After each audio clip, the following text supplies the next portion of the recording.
All right, good afternoon, everyone, and welcome to Wednesday. And I'm recording this. I'm just getting the recording to go here. All right, this is Marquez Lee. I'd like to welcome you to the Small Talk with Marquez Lee Facebook Live edition via Zoom. And I want you to sit back and relax. For the next few minutes, we just have a conversation with business leaders here from across Metro Detroit. And certainly want to make sure that you have the opportunity just to sit back and enjoy the conversation. We're doing this each and every single week, midweek, and I enjoy the support and all the good words that people are giving me about this particular, certainly this particular broadcast. So again, welcome to Small Talk with Marquez Lee on Facebook Live. And again, sit back and relax and just enjoy it. I have a very special guest this week that I'd like to introduce. And I'd like to welcome the Honorable Brian R. Banks. And he was duly elected by the people of the 1st District to the Michigan House of Representatives, the former Michigan House of Representatives, to represent Northeast Detroit, Grosse Pointe Woods, Grosse Pointe Shores, and Harper Woods. And he served on several committees and was reelected in 2014 and 2016. He currently holds a Bachelor of Science in Criminal Justice and a Master of Educational Leadership and Administration from Wayne State University. He has also earned a Juris Doctor with a concentration in criminal law from Michigan State University College of Law. So I'm going to let him continue the conversation and going to get a chance to know him a little bit more and find out what he is doing this day. Brian Banks, good afternoon. Thank you for joining me. How you doing? Good afternoon. Thank you for having me. I'm doing well on this Wednesday afternoon. I appreciate the opportunity to have a second conversation with you. I greatly appreciate it. My pleasure. For those of you just tuning in, I'm going to say hi to you on Facebook Live. Feel free to drop a comment, a like, whatever the case might be. I had the opportunity of interviewing Brian this past Sunday on my radio show in the conference room with Marquez Lee, which you listen to every Sunday from 11 to 1. We have a great lineup of guests. But let's just jump right into it. I know that I'm going to get to your book that you have written, that we're going to talk about that a little bit later. Former state rep. And so I want to start at the very basics, Brian, and let's just start with who are you? Reintroduce yourself, if you will, to the audience, and we'll kind of take the conversation from there because you've had some challenges, some political challenges and other challenges that you've had to overcome to really help build your foundation as to where you are today. But let's start with the basics. Who is Brian Banks? Well, thank you. Brian Banks, listen, born and raised on the east side of Detroit, raised by a single mother with the help of my grandfather. I was educated in the Detroit public schools, loved school at an early age, went to Denby High School. And in my 11th grade year, I had a 3.97 grade point average, but I was really in a dark place during that time. I lived with a blended family. So my mom and I lived with my grandfather and my step grandmother and a step aunt. And so where my grandfather and my mother really exuded and showed love to me and my brother, my step grandmother was the total opposite. She was an alcoholic. She had issue with my grandfather's children from his first marriage, as a result with his grandchildren. And so my home environment was a little bit not so good. Daily arguments, fights, having an alcoholic grandmother. But as a result, I dropped out of high school in the 11th grade with a 3.97 grade point average. I wasn't challenged in school. I would do my work and be done. And so I started skipping school. My granddad would drop me off at school. And before he could get home, I would have jumped on the bus and caught the bus back home and was up in my room hiding until he left to go and pick up my step grandmother from work later on in the afternoon. And so after about 3 weeks of that, I told my grandfather and my mom, I said, hey, look, school is boring. I'm not being challenged. I'm done with my work. At that time, Denby had a lot of gang violence. My locker was being broken into. It was nothing for you to go to your locker and it's broken and your coat is gone and your boots and whatever that you came to the school in, it was gone, and that was a continuous thing. And so my parents took me out of Denby and put me in Lutheran East, and that was a private Lutheran school that was right up the street in Harper Woods. And so that wasn't any better because it seemed that those individuals who had been dismissed from Denby, whose parents could afford to pay for school, that's where they ended up going. And so it was there I began to hang out with the wrong people. And over time, I was introduced to criminal behavior.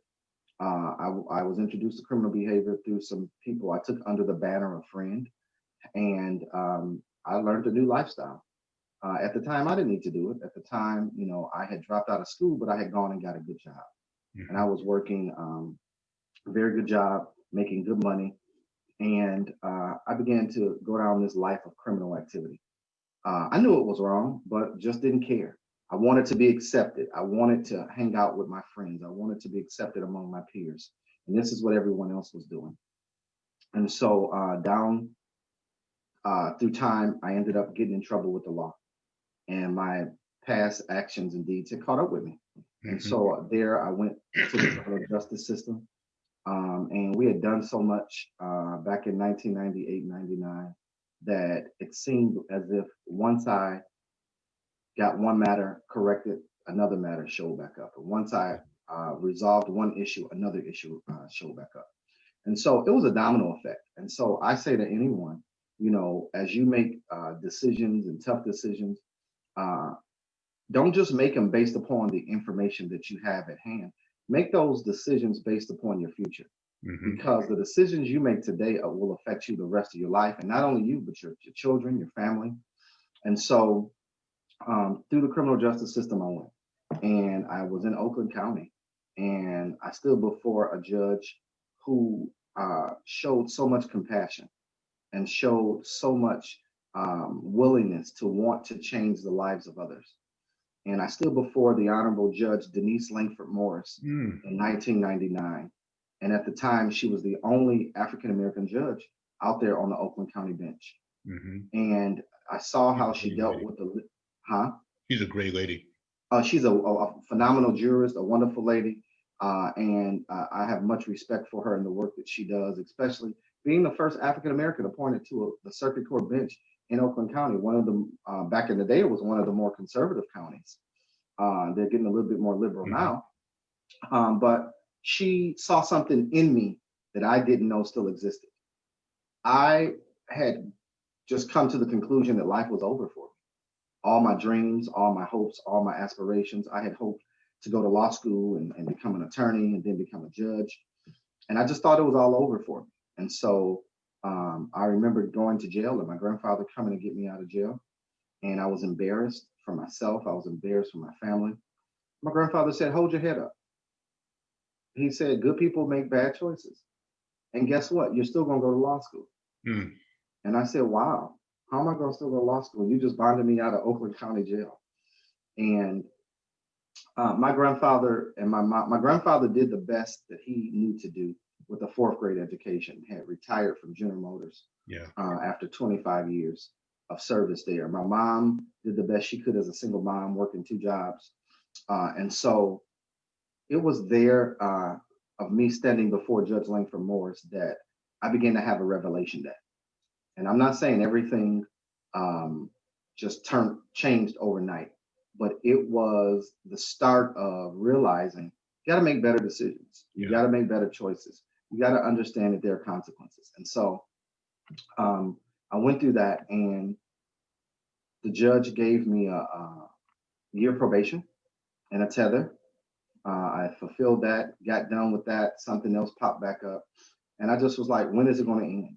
Yeah. And so I began to reacquaint myself uh, back with my family members that I had kind of isolated myself from, and began to stop hanging out with those individuals who didn't have my best interests at heart. And I went and got my GED. One day I stood before Judge Langford Morris, and she said, "You need to go back to school. And when you go back, don't stop."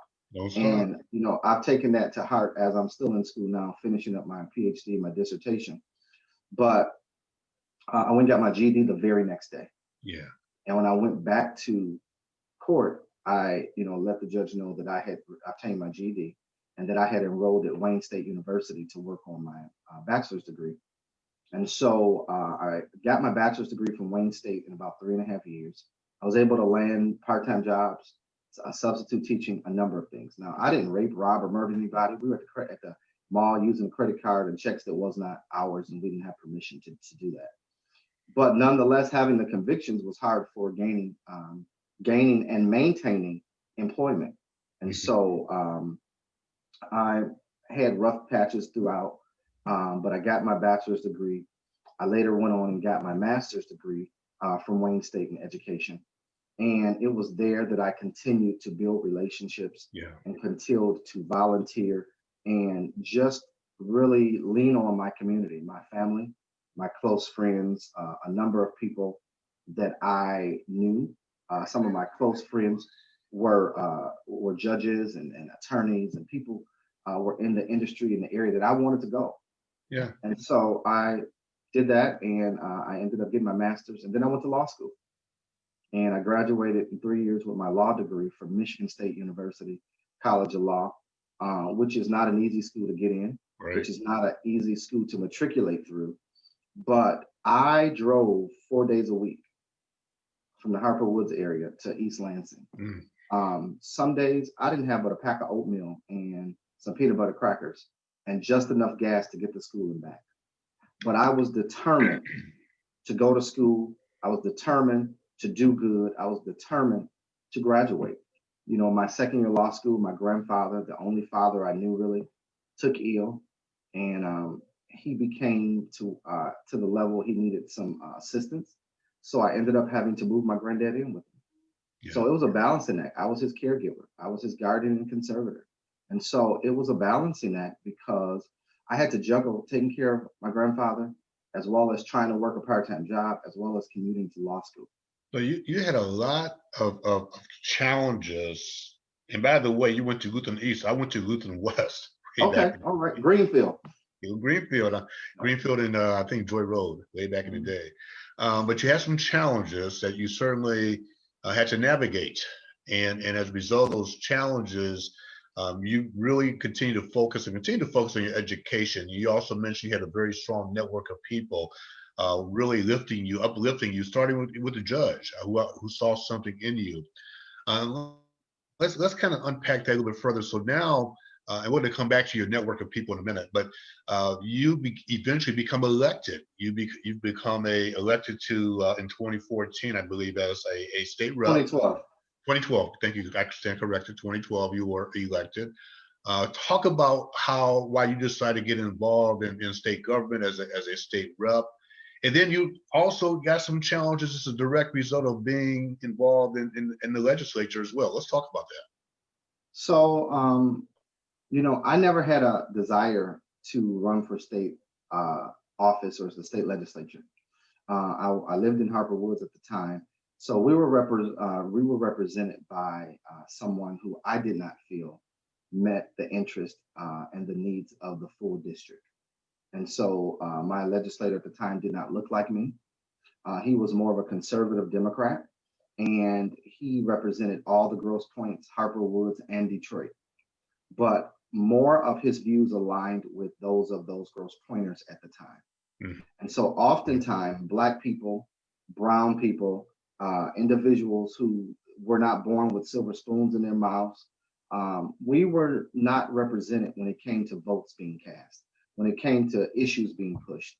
And so I'll never forget, I was on the phone with one of my close friends, retired Judge Vonda Evans, and I was like, I think I'm going to run for state representative. I've reached out to my rep's office and really haven't gotten a response that I deserve. They don't seem to be interested in some of the issues that our community is dealing with. And so she said, "What?" And I said, "Yeah, I'm going to run." She said, "I don't believe it." And so as time went by, I began to do my homework, and I found out that in 2011, with the the redistricting, the lines were redrawn. And so for the 2012 race, there was a vacancy in my district. My state rep had to run in another district because of where he lived. And so there was an open seat, meaning there was no incumbent. And so I told Vonda, "Hey, I'm going to pray about it, talk to my pastor, and talk to a number of individuals that's in the political arena." And I spoke to my senator at the time, and I decided that I was going to run. And I put a plan together. I sought out counsel, didn't have a lot of money, didn't have a big team. And really, to be very honest with you, out of the 5 of us that ran, I was the one with no name ID. When I ran in 2012, former Mayor Kavanaugh's son, Chris Kavanaugh, was in the race. He was a former county commissioner. Current Harper Woods Mayor Valerie Kendall at the time. She was very active in the community. She ran. Our current city councilman, Scott Benson, Mhm. he ran in that race. He had run for state rep prior. And another young man named Gregory Robinson had run for state rep. And so I was the only one who had not run for state rep, not run for any political office, nor did I have a name. But what I did have was I had faith in God. I had a heart and a passion to serve and represent people. But I also knew that my family has a strong following and a strong backing on the east side. And Mhm. so my family comes from Black Bottom, and my family have had several businesses over on the east side, and I knew that all of the schools that I attended, from elementary to high school, all of them were in my district. And so I still had a ton of friends from school, whether it be elementary, middle, high school, to just neighborhood friends in old neighborhoods. And so my mother and my brother and we knocked doors every day. We didn't Yeah. have a lot of money. I think I only raised about $26,000. A big chunk of that was mine and my mother's. But we knocked doors every day, and we knocked doors 7, 8 hours a day. And some days I would have friends that would come and volunteer, um, and I would tell people my story. And I was shocked because I met a number of people who didn't look like me, who had gone through the criminal justice system, Mm. and or they had family members who had gone through the criminal justice system. And so for many of them, um, they felt like this was hope for their family members. Right. And so that gave me the extra push that I really needed to keep going, because I was running in a very diverse district: Grosse Pointe Woods, Grosse Pointe Shores, Harper Woods, and the northeast side of Detroit, a portion of the northeast side of Detroit. So that was the richest of the rich, with the Grosse Pointe Shores, with the houses on Lakeshore Drive, to the poorest of the poor. When you look at the zip code 48205, heavily populated with blight, socioeconomic levels are very extremely low, as well as it's the zip code in the city with the highest crime. And so there were a lot of issues that our district was facing. And so I knocked doors every day. And the Friday before the election, a dirty mailing comes out. And the dirty mailing comes out, it was a hit piece to talk about my past. Well, luckily, I had already been sharing my past. Now, anyone who knows anything about campaigns, you can go to a house 5 or 6 times and never get anybody at the door. And so those people who I was able to speak with, I share my story. And so it was strategically done to hit the mailboxes the last day, so I wouldn't have an opportunity to respond. And so I contacted a few of my consultants and friends and advisors, and they said, look, you've already been doing the work. You've been working the hardest. You've been sharing your story. Keep going. You only got the weekend. And they said, if you do anything, put out a robocall. So my pastor recorded a robocall for me. I recorded a robocall, and I had another elected official at the time recorded a robocall, and we just put our message out. Okay. And on election day, people came up to me and said, "I only came out to vote because you shared your story." Or one lady said, "I came out to vote, and I'm not a Democrat." She said, "I'm only going to vote Democrat this primary because you resonated with me. Your story So people, resonated." She said, people can relate to your background, what you've gone through. exactly. And so you were truly a people of the people, so to speak, if that makes sense. Absolutely. Yeah. Absolutely. And, she shared that her son had gotten in trouble. And so that night, polls closed. All the races are called except my race. It's 2 o'clock in the morning. And it's still saying 98% reporting. I'm like, what is going on? What is going on? And about 6 in the morning, I hit F5 on my computer and refreshed, and my race had been called. And I had won my first race by 96 votes. And I think that spoke to the work that I did. I didn't have a base at the time. I didn't have any name recognition, but I worked hard, and I got seated and sworn in, and I went to work every day. My first term, I never missed a vote. I never missed a day of work. And some people may say, you know what? Well, you should. It's your job. You're supposed to Right. do that. Well, Well, unfortunately, we've seen in politics, people miss work. People don't show up. People aren't there all the time. And so that was something that I made sure I did, to make sure my constituents had a voice on every vote that was cast. And so 2014, I ran for reelection. A young lady moved back in town from Washington, D.C. Some people said, "Oh, you're going to be a first-term legislator." And I said, "Nope, I went to work every day. I voted the right way. I kept my constituents informed. I held monthly coffee hours. I held evening coffee hours bi-monthly. I had community events. I stayed engaged. I went to all of my community meetings. And so I adopted families for Christmas, gave out turkeys for Thanksgiving, had senior luncheons, did faith-based legislative updates with the faith-based community in my district. Just I stayed busy and active, not because it was my job, because it was what I love to do. And I come from a family of service and volunteering and giving back. I wasn't born with a silver spoon in my mouth, but I understand when the Bible says, "What you do to the least of thee, you do unto me."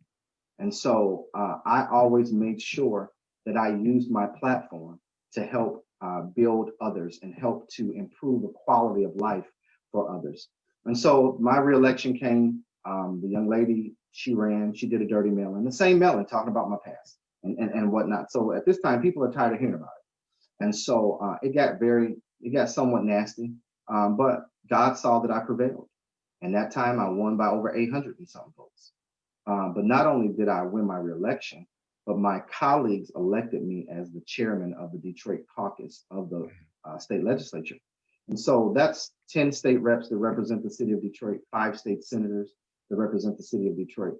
And in 2015, that year, in that legislative term, we were able to accomplish a lot. Some things were controversial. And as a result of being a leader, you have to make some tough decisions. You have to support items that benefit your constituents, but you have to oppose things that are harmful to your constituents. And there were a number of legislative matters that came forth that I believe through my education, through my research, through my experience, through the advice of my staff, through the Democratic staff, as well as from hearing from my constituents and constituents across the city, there was some legislation that came past that was not good for us. Mm-hmm. And as a result of me taking a stand, I became a target. I was the low-hanging fruit. I had a pass. So what kind of target? What were people saying? I mean, because I know you got reelected in 2016 as well, I believe. And so, let's talk briefly about those political challenges and being a target and how that affected you and really made you stronger as a person.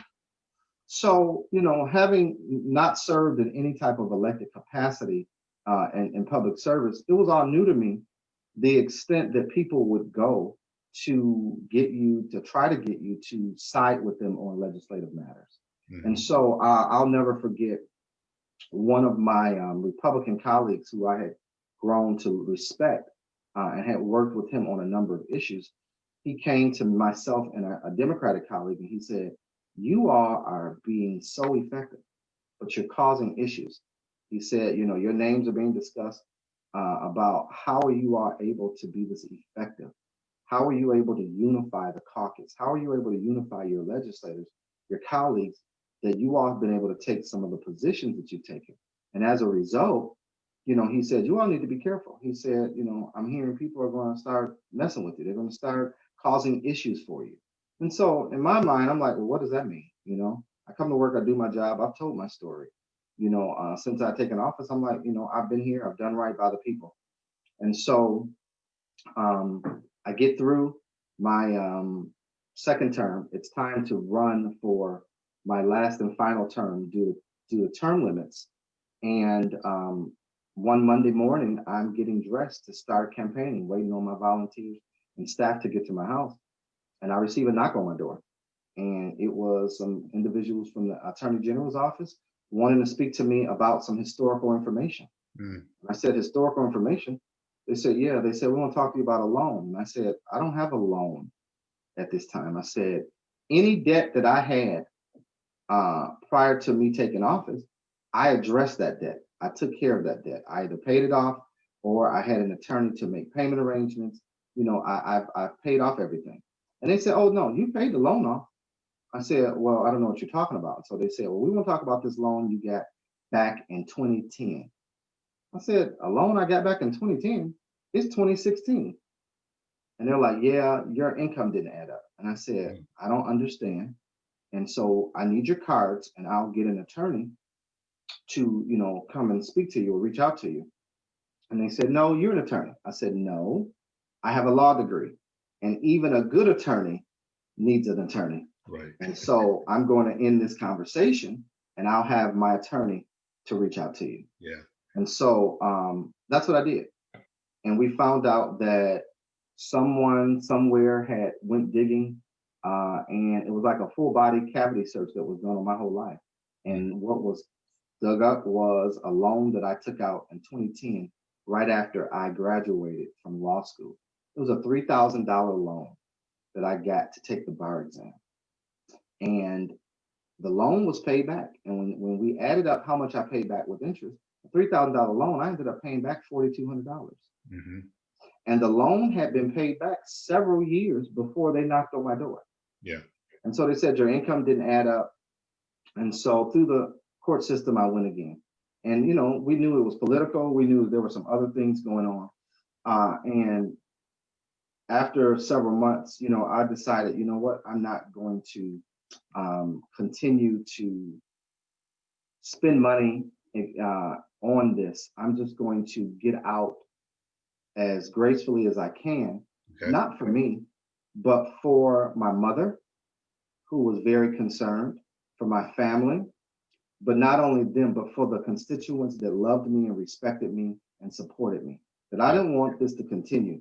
But I also said, I don't need a title to serve. I don't have to be elected to serve. There are people who are in office who could care less about the people who put them in office. And so I can be a person without a title and still do what I know to do, still do what I know that matters for people. And so I resigned from office in February of 2017. Okay. And they dropped the felonies, and then, you know, that's all they wanted. They wanted me to leave office so that they could get some legislation that I had held up for a number of years. Yeah, I tell you, the dirtiness of the political campaign, and obviously we've seen it full throttle in this current election cycle. I know we have a few minutes remaining, and I want to kind of briefly get into your book and your network as well. But you know, this we talked the other day about the divisiveness and the frustration and the people digging on this dirt. And I mean, that's been going on for years. But I think to the average person, they're starting to see more and more of it this year and currently in this election cycle. You went through it for the last several years, no question about that. And clearly, as we segue, because I do want to give you some prop here. You know, if you're just joining us, we have a few moments remaining. We're talking to former state rep Brian Banks. And obviously, he's giving you his story, very candid. He's giving you a candid overview of his background, some of the challenges he's had to overcome, and then some of the political challenges. Certainly, people digging up dirt and things of that sort. But he's currently written a book. The book is called "It Had to Happen: The Agony of Success." It had to happen. The agony of success. Brian, I'm going to give you a couple of moments just to talk briefly about the book, your purpose, what you're trying to communicate. And then as we wrap up, and I know you want to pull up your website as well, but I also want you to talk about briefly the number of people, the types of people who supported you to get you to where you are today, if I can talk right now. So those two comments. Let's talk briefly about the book and your network of people that really have uplifted you to get you to where you are today. Absolutely. I often would share my story, you know, and I would run into people and they would say, "Oh my God, you look so well, you know, what are you doing?" And I would share that I started a consulting company. And they're like, "Wow, I don't think I would have been able to survive and go through what you went through and still be here to tell it." And so I said, well, thanks be to God, who always causes us to triumph. And so I decided I wanted to share my story. And so I began during this pandemic. I said, at the end of this pandemic, I want to have accomplished one of two things. Either I want to have written my book telling my story, or I want to be done with my PhD. And I knew that the dissertation was going to take much more, and I really wasn't in a mental place to really rush and finish my dissertation. So I opted to write my story. And I shared my story in 13 chapters from a childhood up to today. And I wrote that book to educate, to encourage, to inspire, to uplift individuals. To say, regardless of what you've gone through, everything you've gone through, you had to go through it to build character. You had to go through it to build strength. You had to go through it so you could learn some life lessons. And so my book, It Had to Happen: The Agony of Success, I share my story of not just my triumphs and my accomplishments, but I share my stories of defeat, overcoming obstacles against all odds. And so I hope that my story will help to encourage people to continue to go forth, to continue going on, to continue going after your dreams and your goals, no matter what, because roadblocks, obstacles in life happens, but it happens to teach us lessons, and we have to get out each lesson. Whether you've experienced a divorce, it's not the end of the world. You can start over. Whether you've experienced a loss of a loved one, you can begin again. You can heal from that. Whether you've had to go through the criminal justice system like I have, that's not the end of the world. And so I shared my story in hopes to encourage other people to keep going. And from what I'm seeing, it has been doing just that. We're on our second order of books. Congratulations. I thank you. I just got I retained a PR company out of state, and have some national speaking engagements coming up in the next few months on some major platforms and major media platforms. But not only that, I got a call yesterday from a lady who had seen, her mother had seen my story on Fox 2. And so she called my phone from looking on Facebook, and she wanted, and I called her back today. And so when I called her, she says, I have to get your book to my son who's incarcerated. She said, my son has been in prison for 3 years. And this is what happened to my son. And she shared her son's story. And she said, no one in our family has ever been through the system. And so this has been a horrible nightmare for our whole entire family. She said, and my mother called screaming on the phone, telling me to turn on to Fox 2 when you were on there. And she said, to hear your story and how you've overcome, she said, I just believe your story will help my son and will uplift him, because he's been in a funk. And so when I got done talking to her, I said, you know what? I had told her to go to my website and order the book. I said, listen, don't go to the website and order the book.